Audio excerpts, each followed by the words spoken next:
Hai, aku Rina Amelia. Di sini aku akan menjelaskan tentang analisa umur piutang. Nah guys, kalian tahu nggak sih apa itu analisa umur piutang? Ya, jadi secara umum, analisa umur piutang adalah sebuah metode yang dipakai untuk mengukur piutang atas penerimaan pendapatan dari masa lalu, namun tidak selalu terjadi di masa depan. Oleh karena itu, analisa umur piutang dilakukan menggunakan kartu ataupun tabel piutang untuk mencatat semua pemasukan. Selanjutnya, apa kegunaan dari analisa umur piutang? Ya, jadi analisa umur hutang dan piutang ini sangat bermanfaat untuk menjaga baik liabilitas maupun likuiditas perusahaan. Karena dengan analisa umur hutang dan piutang dapat diperkirakan kapan hutang dan piutang jatuh tempo, serta berapa cadangan kerugian akibat piutang yang tak tertagih. Penjelasan selanjutnya yaitu account receivable atau piutang dagang. Terjadi yang pertama akibat penjualan secara kredit, yang kedua mengandung syarat kredit penjualan, dan yang terakhir memiliki jatuh tempo. For your information, poin pertama yaitu piutang adalah aktiva perusahaan yang diharapkan dapat tertagih dalam 1 tahun atau siklus usaha normal dan diklasifikasikan sebagai aktiva lancar. Poin kedua, piutang dagang atau usaha, piutang lain-lain, piutang wesel disajikan secara terpisah dengan identifikasi yang jelas. Poin terakhir, piutang dinyatakan sebesar jumlah bruto dikurangi taksiran jumlah piutang tak tertagih. Pengukuran jumlah piutang tak tertagih menggunakan metode penyisihan atau cadangan. Pertama, pendekatan laba rugi.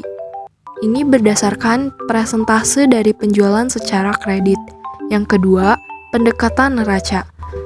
Berdasarkan persentase piutang, jumlah cadangan dinaikkan sampai persen tertentu dari saldo piutang. Jumlah cadangan dinaikkan sampai jumlah tertentu dari saldo piutang menurut kelompok umur.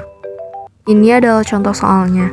Saldo piutang dagang per 1 Januari 2009 sebesar 1 juta rupiah dan cadangan piutang tak tertagih sebesar Rp75.000. Kemudian, penjualan kredit selama tahun 2009 sebesar 5 juta rupiah, ditetapkan cadangan piutang tak tertagih atau CPTT rata-rata 2,5% dari penjualan kredit. Perhitungannya, 2,5% dikali 5 juta sama dengan 125.000. Kemudian catat ke dalam jurnal, biaya piutang tak tertagih atau BPTT pada cadangan piutang tak tertagih atau CPTT masing-masing sebesar Rp125.000. Contoh soal selanjutnya, saldo piutang dagang per 31 Desember 2008 sebesar 12 juta rupiah dan cadangan piutang tak tertagih sebesar 100.000, ditetapkan cadangan piutang tak tertagih untuk tahun 2009 sebesar 2,5% dari saldo akhir piutang dagang. Perhitungannya, 2,5% dikali 12 juta sama dengan 300.000. Kemudian, cadangan piutang tak tertagih tahun 2008 sebesar 100.000 dan BPTT-nya yaitu sebesar 200.000. Nah, ditulis ke dalam jurnal BPTT pada cadangan PTT sebesar Rp200.000. Menentukan jumlah piutang tak tertagih berdasar kelompok umur piutang. Poin pertama, dibuat daftar umur piutang. Poin kedua, saldo piutang dagang dari masing-masing debitur dikelompokkan menurut jatuh tempo. Poin ketiga, pengelompokan umur piutang dihitung pada saat pelaporan, yaitu dihitung pada tanggal transaksi atau tanggal faktur sampai dengan tanggal periode pelaporan dengan memperhatikan syarat kredit penjualan. Poin keempat, masing-masing kelompok umur ditentukan berapa persen jumlah tak tertagihnya.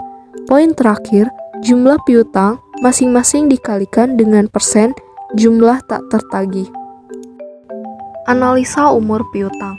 Misal, Perus menjual barang dagangan dengan term of payment 2/10 N/30. Saldo piutang 31 Desember 2009 dari buku pembantu piutang untuk debitur A dan B diketahui sebagai berikut. Nah, debitur A jumlahnya yaitu 225.000. Kemudian debitur B jumlahnya 650.000. Piutang tersebut dikelompokkan dalam berbagai kelompok umur piutang. Taksiran PTT, belum jatuh tempo 1%, menunggak yaitu 1-30 hari 2%, 31-60 hari 3%, 61-90 hari 4%, 91 hari sampai 120 hari sebesar 5%, lebih dari 120 hari sebesar 10%. Nah, yang diminta, buatlah daftar umur piutang per 31 Desember 2009 dan berapa jumlah taksiran piutang tak tertagih, juga buat jurnal penyesuaiannya. Metode penghapusan langsung. Piutang dagang dikredit sejumlah yang benar-benar tidak bisa ditagih.